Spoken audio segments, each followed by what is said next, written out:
this video, we will show how to access and replace the drive motor. Using either a crosshead screwdriver or nut driver, remove the two screws that are holding the power head's backplate in position, and then remove the backplate and set it aside. You have now exposed the drive motor located on the right side of the power head. There are two small screws that are holding the drive motor in place.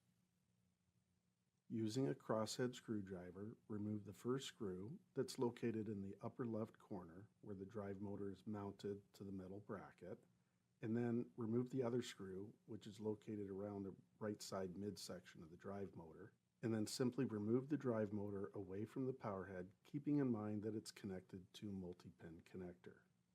Then gently detach the multi-pin connectors away from each other. You will then connect the replacement drive motor to the multi-pin connector.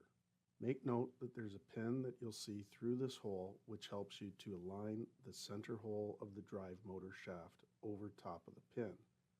This pin helps align the shaft with the power head's drive motor gear teeth.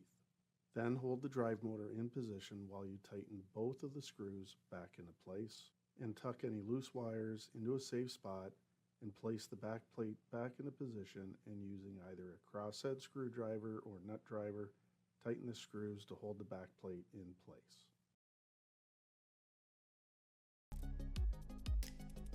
Visit us at www.CanatureWG.com.